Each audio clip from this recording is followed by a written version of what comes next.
Oi, pessoal. A gente mudou, né, o nosso canal, o nome, vocês podem ter visto, a gente mudou de Caminho do Saber para Gematria, porque a gente está com um laboratório para nós mesmos, né? Tanto eu e o José, a gente está aprendendo com esse canal a necessidade das pessoas. Então, a gente está ouvindo vocês e percebendo o que está pegando, o que eu quero, o que eu quero aprender e etc. E como a palavra Caminho do Saber era muito solta e podia abrir para muitas coisas. E o que a gente vai trabalhar mais é com os códigos sagrados e uma nova forma de interpretação.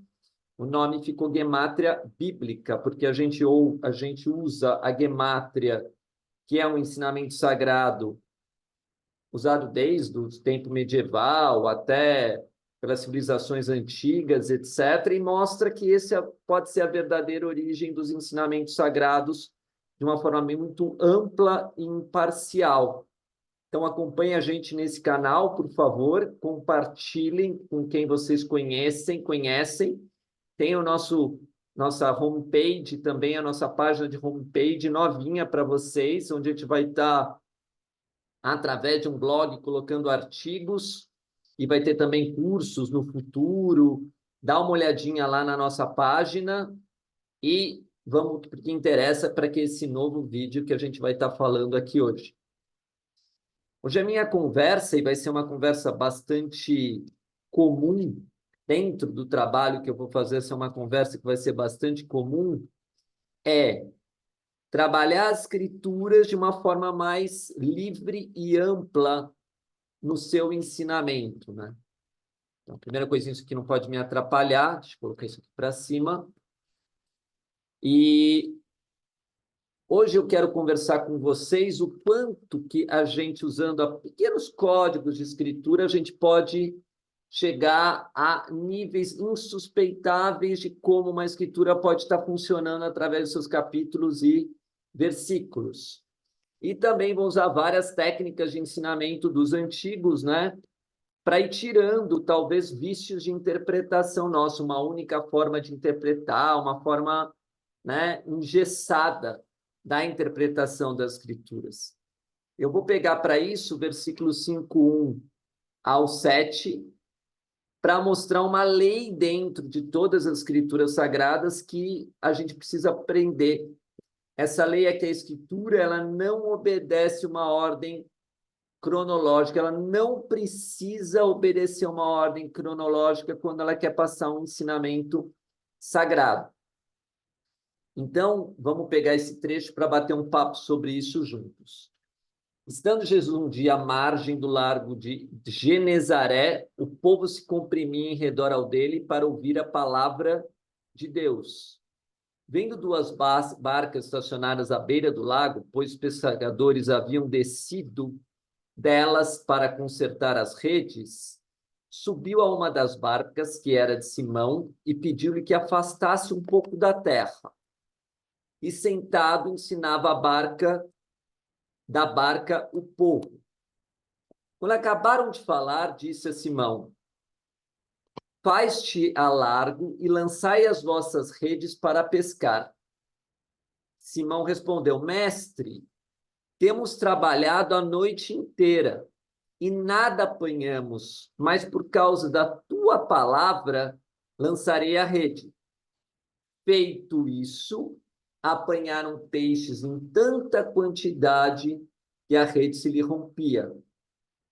Acenaram os companheiros que estavam na outra barca para que viessem ajudar. E vieram e encheram ambas as barcas, de modo que quase ia a fundo de tanto peixe que tinha na barca.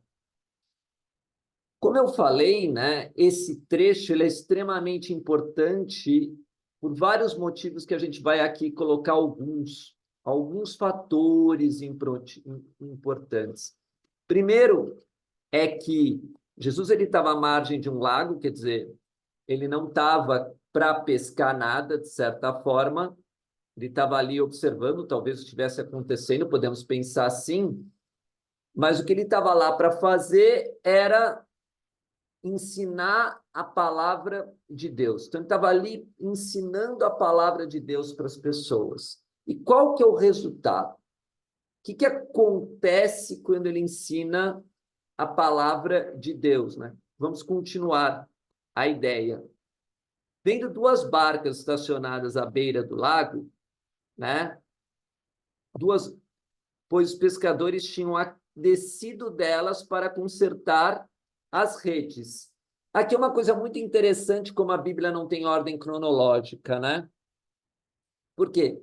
Por que eles iam consertar as redes se eles não tinham pescado peixes? Eles tinham que na realidade, né, consertar as redes porque tinha muito peixe, era tão grande o peso dos peixes que cortaram as redes. Realmente a escritura aqui não faz nenhum sentido. Aqui começa a ideia da não cronologia. Em outro lugar também a gente vai complementar essa não cronologia, que é extremamente importante, né? Então, na realidade, aqui, os pescadores, né, talvez tinham pescado tanto peixe, que já tinham estourado a rede, já tinham rompido a rede. Aqui é a ideia da palavra de Deus. Se a gente ouvir a palavra de Deus, se a gente aceitar a palavra de Deus e fazer conforme Jesus mandou fazer, a forma que Jesus tinha feito e etc., né? Eles apanharam peixes em tanta quantidade que a rede se lhe rompia. Aqui faz sentido. Então, a rede se rompeu porque eles pegaram peixes em enorme quantidade. E aqui também, né, vem uma outra questão que é super interessante. Jesus está aparecendo aqui como um mestre, como um líder. Por quê? Porque Simão, ele tinha, né, mostrado que ele não tinha apanhado nada de peixe, ele tinha trabalhado a noite inteira.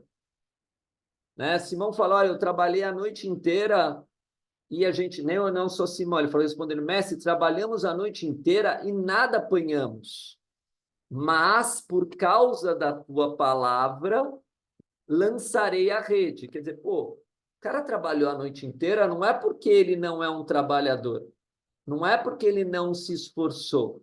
Então, a gente pode ter o esforço que quiser, que a Bíblia está dizendo, ouve a palavra de Deus, eu estou dando o caminho das pedras para você. Eu vou falar, mas é por causa da tua palavra, eu vou te seguir. Claro que isso vale para toda a Escritura. E o que vai acontecer? Eles vão pegar muitos peixes. Como que a gente sabe que esse trecho está ligado a outro? Porque lá no começo da Bíblia, não em Lucas, mas se a gente voltar na Bíblia lá no começo do Novo Testamento, tem um trecho dizendo assim, Jesus, andando ao longo do mar da Galileia, viu dois irmãos, Simão, chamado Pedro, que é o Simão, e André, que lançavam rede no mar porque eram pescadores. Aqui está escrito, disse, vinde após mim e eu vos farei pescadores de homens. Quer dizer, a palavra de Deus é a representação dessa isca, dessa pesca que depois vai aparecer em Lucas. E o que acontece? Eles, pois, deixando imediatamente as redes, o seguiram. Então, na realidade, a palavra de Deus converteu esses homens, mas não foi só a palavra de Deus, foi a pescaria. Porque está escrito que ele estava lançando a rede ao mar. Então, esse trecho, comprovando que não existe ordem cronológica na Bíblia, que é o capítulo 4, 18, pode ser complementado por esse trecho que a gente estava lendo aqui. Esse trecho complementava. Ah, Jesus me ensinou a pescar, ele trouxe o sustento para minha família. A partir desse momento, eles escolheram seguir Jesus. Daqui tem mais uma liçãozinha que eu acho que é interessante a gente aprender pelos códigos sagrados. Então, aqui eu fiz uma brincadeira com as palavras, é óbvio. Jesus aqui está representando um líder. E é interessante que a palavra líder tem exatamente o mesmo valor de grande pesca. Grande pesca e líder têm o mesmo valor. Então, daqui a gente aprende, usando os códigos sagrados, buscando pelos códigos sagrados, que um líder verdadeiro, em primeiro lugar, é a palavra de Deus. Em segundo lugar, que ele dá o exemplo. Ele mostra o que o outro não estava conseguindo fazer, obter sucesso nesse caso, né? Então ele falou, olha, primeiro se afasta um pouco da terra, né?